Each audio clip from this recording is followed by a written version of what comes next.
Sahabat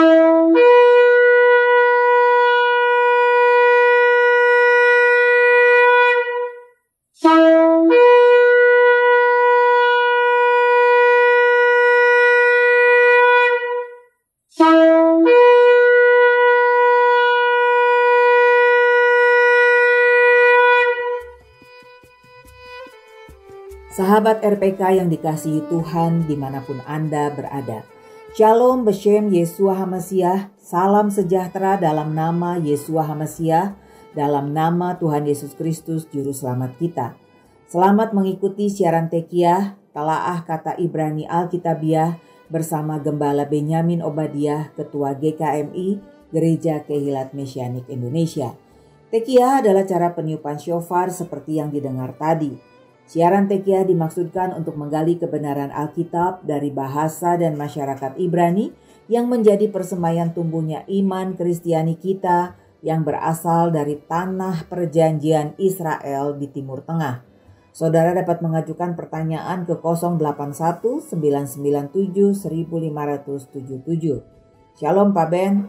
Ya, shalom Bu Ira, shalom sahabat RPK dimanapun Anda berada. Hari ini kita akan membahas kata Ibrani Ha-Yeshua min Ha-Yehudim, artinya keselamatan dari orang-orang Yehudi. Dalam bahasa Ibrani dieja He, Yud, Shin, Vav, Ain, He, dibaca Ha-Yeshua. Mem, Nun, He, Yud, He, Vav, Dalet, Yud, Mem, dibaca Min Ha-Yehudim, artinya dari bangsa Yahudi. Ha-Yeshua min Ha-Yehudim, keselamatan dari bangsa Yehudi.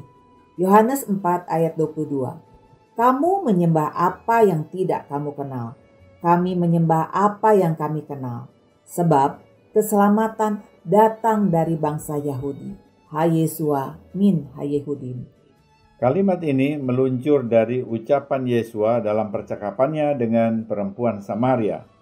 Yeshua dengan jelas berkata, Ha-Yeshua min Ha-Yehudim, keselamatan datang dari Yahudi.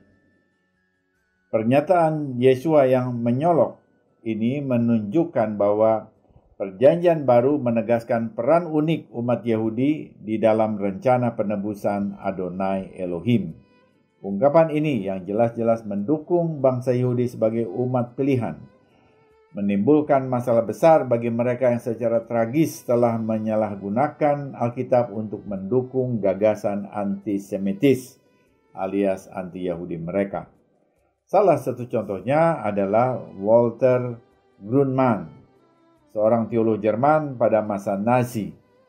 Dia berpendapat bahwa Yesus bukan orang Yahudi dan Perjanjian Baru merupakan sanggahan terhadap Judaisme. Sumber Anders Gersmar dalam artikel berjudul Walter Grundmann Toward a Non-Jewish Jesus dalam Roots of Theological Antisemitism. Namun Grundmann tidak dapat menyelaraskan pandangannya dengan ucapan Yeshua yang menyatakan keselamatan berasal dari orang Yahudi. Bahkan Grundmann menganggap frasa ini aslinya tidak ada di dalam Injil Yohanes. Ia mengatakan bahwa ada juru salin yang kemudian menyisipkannya. Ini contoh menggambarkan bahwa pembacaan Perjanjian Baru sekalipun dapat disalahgunakan untuk tujuan antisemitis dengan memutarbalikannya dan mengabaikan isinya. Dan gejala akhir zaman ini sedang terjadi di sekeliling kita masa kini. Bukan hanya Grundmann di zaman Nazi, banyak orang Kristen bangsa-bangsa abad 21 pun menganggap Yesus bukan Yahudi, Dia Tuhan. Bagaimana menanggapinya? Yesus adalah lafal Yunani Romawi untuk Yeshua Sang Penebus, bukan hanya sekedar seorang Yahudi yang bereputasi baik, tetapi juga murid-muridnya semua Yehudim. Yeshua disunat usia 8 hari, beribadah hari Sabat, makanannya kosher sesuai tata cara agama Yahudi abad pertama. Para murid terus mengikuti adat istiadat Yahudi seperti memelihara hari Sabat dan Moadim, hari-hari raya Alkitabiah, bahkan setelah kebangkitan Yeshua sekalipun. Mereka tahu bahwa iman mereka kepada Yesua sebagai Mesias tidak mengharuskan mereka meninggalkan tradisi Yahudi nenek moyang mereka. Yesua telah meningkatkan pemahaman mereka akan iman Yahudi, namun identitas Yahudi mereka tetap utuh. Bahkan cara Yesua mengajar para murid sepenuhnya bersifat Jewish, Yahudi. Bagi Yesua dan guru-guru Torah lain pada zamannya, pemuridan adalah sebuah usaha yang memerlukan seluruh keberadaan seseorang. Tidak heran Yesua menasihati para muridnya untuk menghitung harga suatu pemuridan. Seorang cendekiawan Yahudi menulis bahwa bentuk pembelajaran guru murid berkeliling seperti yang dilakukan Yesua setara dengan pembelajaran pasca doktoral kuno. Murid hanya bisa mengikutinya selama 3 tahun. Setelah itu mereka akan kembali ke kehidupan normal sebagai nelayan atau tukang batu. Dalam komunikasi Rabi dan Talmidim, Yesua memberikan pengajaran secara langsung dan tepat sasaran kepada para muridnya. Murid-murid Yesua di Yerusalem disebut Hadereh alias penganut jalan, Kisah 22 ayat 5. Mereka merupakan bagian dari agama Yudaisme abad pertama. Ketika ajaran mesianik mereka disebarkan kepada non-Yahudi di Antioquia, orang-orang non-Yahudi yang percaya kepada Mesias Israel disebut Kristianoi alias Kristen. Kisah 11 ayat 26. Komunitas orang percaya Yesua mula-mula di abad pertama sebagian besar adalah orang Yahudi. Karena itu pada awalnya gerakan Yesua merupakan gerakan dalam Yudaisme, bukan sebagai agama baru. Ketika bangsa non-Yahudi datang menjadi percaya kepada Mesias Yahudi, mereka inilah yang disebut kelompok masyarakat Kristen dan tetap dalam payung agama Yahudi. Murid-murid Yahudi Yeshua HaMashiach terus mengikuti adat istiadat dan tradisi Yahudi. Terdapat bukti alkitabiah dan historis bahwa murid-murid Yahudi terus mempraktikkan Judaism abad pertama dan pada saat yang sama tetap percaya kepada Yesua sebagai Mesias Yahudi.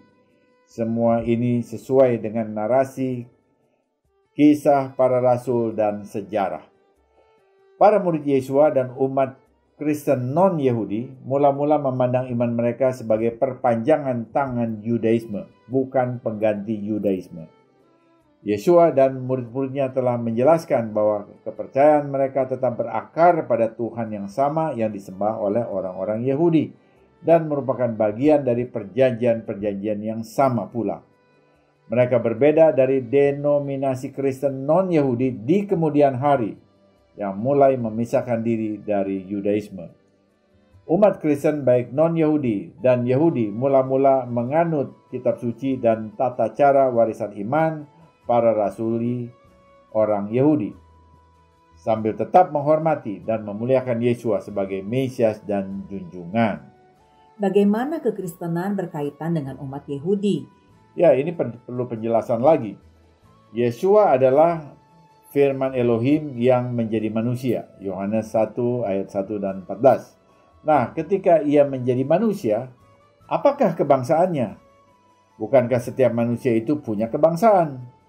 Sama seperti tentara itu perlu punya satuan.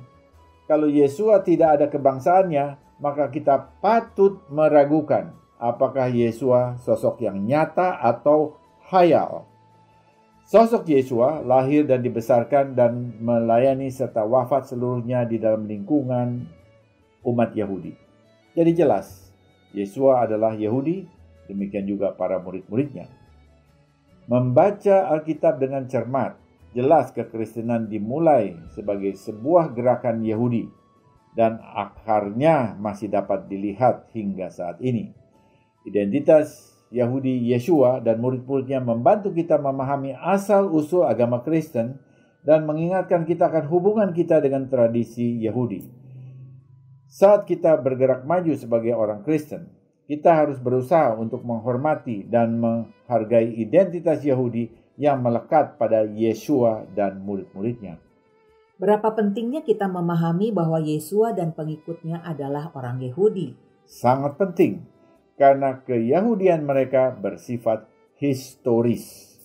Di samping Saat ini banyak orang Kristen melupakan identitas Yahudi dari Yesus dan para pengikutnya. Di medsos dan sementara kalangan kita mendengar Yesus tidak perlu punya kebangsaan karena dialah Tuhan. Yang lain mengatakan Yesus adalah sosok yang meninggalkan dan menentang Yudaisme untuk mendirikan agama Kristen sebagai agama baru. Ini merupakan persepsi di lingkungan Kristen bangsa-bangsa di abad 21 yang hanya mengenal Yesus secara dogmatis, namun kurang alkitabiah. Dan hal ini menimbulkan masalah yang harus disikapi oleh para pemimpin gereja secara arif dan alkitabiah. Ketika Yesus dipandang sebagai seorang Kristen yang menentang orang-orang Yahudi, hal ini menciptakan dinamika kita versus mereka yang buruk antara orang Kristen dan orang Yahudi saat ini. Jika kita melupakan bahwa Yesua dan gerakannya pada dasarnya adalah gerakan Yahudi, maka akibatnya orang Yahudi menjadi musuh agama Kristen dan mereka dituntut harus pindah agama atau dipandang sebagai orang bodoh. Sikap-sikap ini berbahaya. Kekerasan antisemitisme sedang meningkat di seluruh dunia, menyakiti dan membunuh orang Yahudi dalam nama Yesua adalah penyimpangan terburuk dalam agama Kristen di sepanjang sejarah. Di dunia yang terpolarisasi ini, menyintai sesama seperti menyintai diri sendiri yang merupakan ajaran Kristen dan Yahudi. Berarti umat Kristen perlu menghormati dan menghargai umat Yahudi dan demikian pula Yahudi terhadap Kristen. Para pemimpin umat Kristen dapat memainkan peranan penting dalam menyebarkan ajaran damai dan kasih Yesus. Sama seperti Yesua dan orang Farisi yang mengupayakan pembaharuan dan reformasi di lingkungan Yudaisme abad pertama, para pemimpin umat masa kini perlu melihat pendekatan baru untuk menciptakan budaya pembaruan dalam hubungan Kristen Yahudi. Ya, ini perlu elaborasi lebih lanjut. Apa sebenarnya yang Yesua maksudkan ketika dia berkata, keselamatan datang dari bangsa Yahudi? Dalam arti apa keselamatan dari bangsa Yahudi? Bagaimana hubungannya dengan Yesua sendiri? Saat kita memeriksa pernyataan Yesua dalam konteksnya, ada beberapa kebenaran penting yang muncul. Pertama, Adonai Elohim mempercayakan firman Elohim, firman Tuhan, kitab suci kepada Israel. Roma 3 ayat 2. Yang kedua, Elohim, Tuhan, pencipta, mengutus Yesua, sang Mesias, kepada domba-domba yang hilang umat Israel. Matius 15 ayat 24. Ketiga, Tuhan memanggil Israel untuk menjadi terang bagi bangsa-bangsa. Yesaya 42 ayat 6. Ketiga elemen tersebut menjelaskan apa yang dimaksud dengan keselamatan datang dari bangsa Yahudi yang dikatakan oleh Yesua dan tetap berlaku sampai saat ini. Membaca kitab suci dalam konteksnya sangatlah penting. Catat apa yang terjadi sebelum dan sesudah suatu peristiwa atau ayat tertentu. Ini akan membuka pemahaman kita. Di awal Yohanes pasal 4 ini, Yesua meninggalkan Yudea untuk kembali ke Galilea. Yohanes mencatat bahwa ia harus melewati Samaria. Orang Yahudi dan orang Samaria cenderung saling menghindar satu sama lain. Orang Samaria menetapkan Gunung Gerizim sebagai tempat ibadah yang tepat dan bukan Yerusalem seperti yang dipahami oleh orang Yahudi. Kaum Samaritan juga hanya percaya pada 5 kitab Torah saja, yaitu Kejadian, Keluaran, Imamat, Bilangan, dan Ulangan. Kitab para nabi dan kitab tulisan seperti Mazmur tidak berlaku bagi mereka. Injil Yohanes menulis, Yesua dengan sengaja melalui daerah Samaria. Lelah dalam perjalanan, Yesus singgah di sebuah sumur di luar kota Sikhar. Sementara itu murid-muridnya memasuki kota untuk membeli makanan. Ketika Yesus sedang duduk di tepi sumur, datanglah seorang perempuan Samaria untuk menimba air. Yesus haus karena ia telah berjalan sepanjang hari. Maka ia meminta minum kepada perempuan itu. Mengenalinya sebagai seorang Yahudi, perempuan Samaria itu terkejut karena tidak biasa orang Yahudi menyapa orang Samaria. Namun ketika Yesus membukakan hal-hal kehidupan pribadinya, perempuan Samaria itu tanpa ragu menyebut Yesus sebagai nabi. Dia kemudian mengemukakan perselisihan antara orang Yahudi dan orang Samaria mengenai tempat ibadah. Dalam Yohanes 4 ayat 21-24, Yesus memberi jawaban. Percayalah kepadaku, hai perempuan, saatnya akan tiba bahwa kamu akan menyembah Bapa bukan di gunung ini dan bukan juga di Yerusalem. Kamu menyembah apa yang tidak kamu kenal. Kami menyembah apa yang kami kenal, sebab keselamatan datang dari bangsa Yahudi.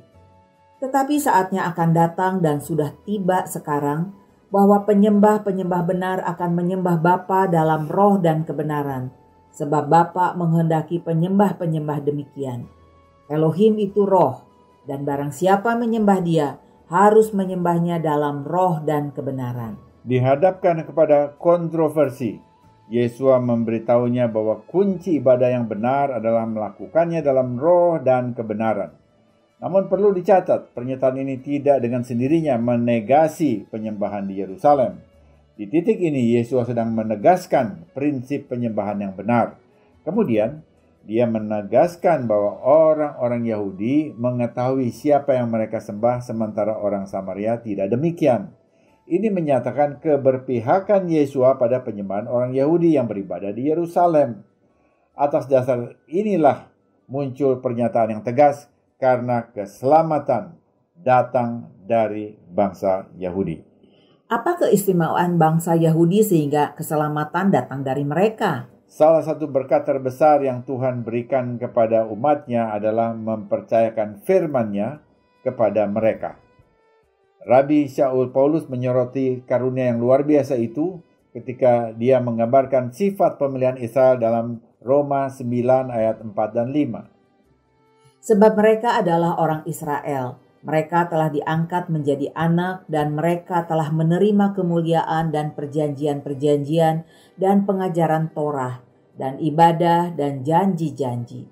Mereka adalah keturunan bapa-bapa leluhur yang menurunkan Mesias dalam keadaannya sebagai manusia yang ada di atas segala sesuatu. Ia adalah Elohim yang harus dipuji sampai selama-lamanya. Amin. Wahyu Adonai Elohim tentang dirinya kepada Israel adalah inti dari pernyataan Yesua bahwa umat Yahudi mengenal Tuhan. Israel bukan mengenal Tuhan karena kecerdasan superior atau wawasan rohani yang mereka miliki. Bukan. Bukan juga karena semua faktor jasmania. Sebaliknya, oleh karena anugerah. Tuhan memperkenalkan dirinya kepada mereka. Dalam kasih dan anugerah, Dia menyatakan Israel miliknya. Namun, berkat firman Tuhan tidak hanya diperuntukkan bagi Israel saja. Melalui orang-orang Yahudi, pengetahuan tentang Tuhan Pencipta yang benar dan ehad telah menyebar ke seluruh dunia. Ini adalah kitab yang paling banyak diterjemahkan dan terlaris sepanjang masa. Nabi-nabi Yahudilah yang menulis Tanakh dan kitab suci Ibrani, Kejadian sampai Maliakhi. Demikian pula semua penulis perjanjian baru adalah orang Yahudi. Bahkan Lukas adalah kerabat Rabi Shaul Paulus. Sama seperti Rabi Shaul yang mempunyai nama Latin Paulus, demikian pula penulis Injil ketiga dan kitab Kisah Rasul yang Yahudi memakai nama Latin Lukas. Dengan pemahaman ini, seluruh perjanjian baru ditulis oleh tangan-tangan Yahudi yang isinya kaya dengan gambaran dan kutipan dari Tanakh, kitab suci Ibrani. Baik Tanakh maupun Brit Hadasah atau kitab suci Alkitab menceritakan kisah tentang Adonai Elohim, Tuhan Israel, umat pilihannya dan Mesiasnya. Pewahyuan ini telah mengubah hidup bangsa-bangsa.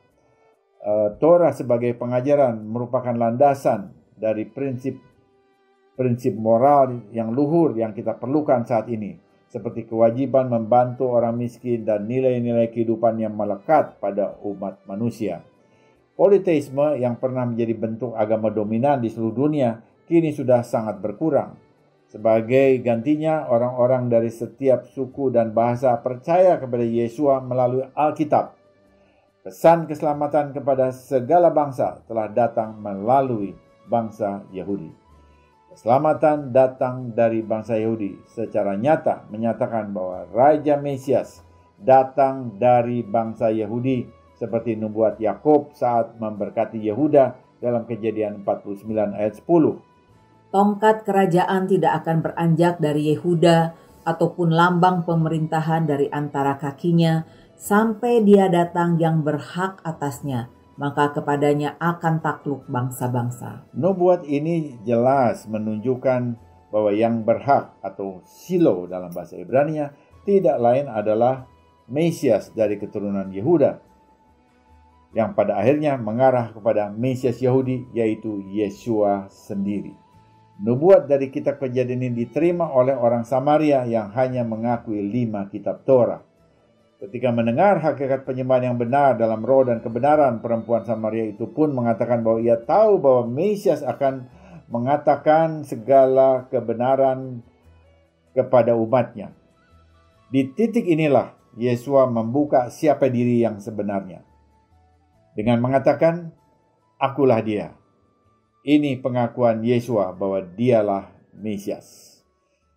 Perempuan Samaria itu segera kembali ke kotanya dan meminta penduduk untuk datang. "Temuilah seorang yang memberitahukan kepadaku segala hal yang telah kulakukan." Yohanes 4 ayat 29. Yeshua akhirnya tinggal di kota itu selama 2 hari. Dampaknya luar biasa. Seluruh penduduk Sichar di Samaria menyatakan bahwa Yeshua dialah juru selamat dunia. Yohanes 4 ayat 42. Nama Yeshua berarti keselamatan. Ketika malaikat memberitahu Miriam, gadis Yahudi di desa Nazaret, bahwa ia mengandung, ia mengatakan bahwa anak itu akan menyelamatkan umatnya dari dosa mereka. Matius 1:21.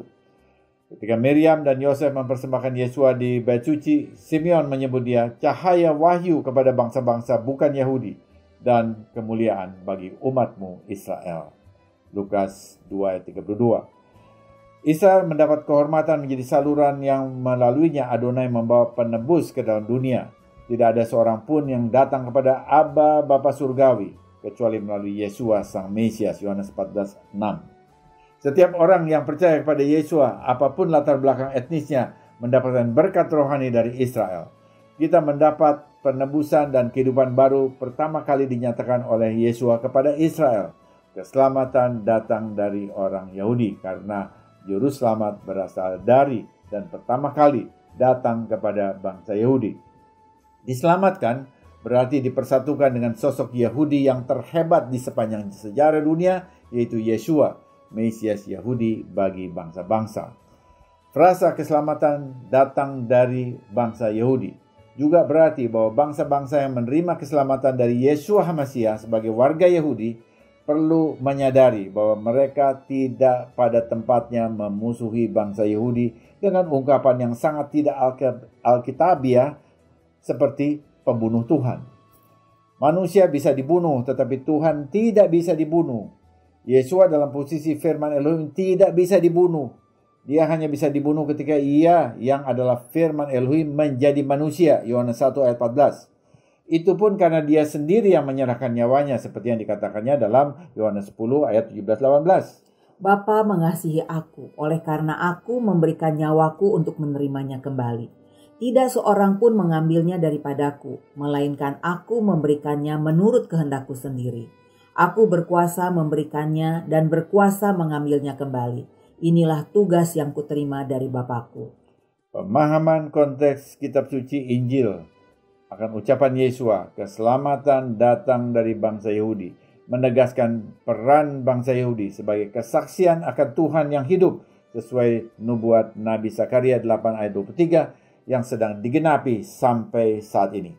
Pada waktu itu 10 orang dari berbagai-bagai bangsa dan bahasa akan memegang kuat-kuat puncak jubah seorang Yahudi dengan berkata, "Kami mau pergi menyertai kamu, sebab telah kami dengar bahwa Elohim menyertai kamu." Semoga siaran ini memberkati saudara. Informasi bagi saudara, siaran Tekiah dapat didengar ulang pada YouTube kanal Kehilat Mesianik _Tekiah. Kunjungi dan subscribe kanal Kehilat Mesianik di YouTube untuk mengikutinya. Terus doakan pembebasan lebih dari 130 warga Israel yang masih disandera teroris Hamas. Sesudah narasi ini kita akan mendengar lagu rohani dalam bahasa Arab, Yeshua al-Tarika, Yeshua jalan itu. Benar sekali, Yesua adalah jalan lurus kebenaran yang membawa seluruh umat manusia kepada Bapa Surgawi. Amin. Tiba saatnya saya Penatua Ira Natali dan Gembala Benyamin Obadiah mohon diri dari ruang dengar saudara. Sampai jumpa pada siaran mendatang. Yesua keselamatanku, Torah kesukaanku, menuju kepenuhan bangsa-bangsa. Shalom, shalom.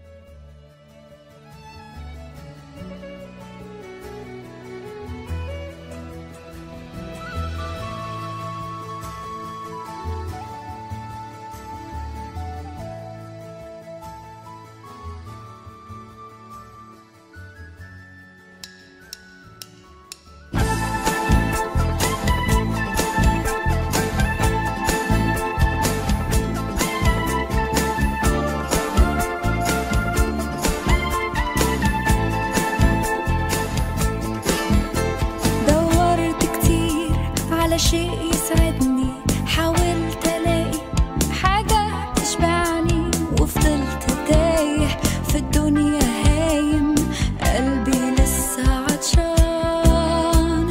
سمعت واحد بيناديني قال تعال امسك بايدي، انا عارفك ده انا خلقك، انا حاسس بيك.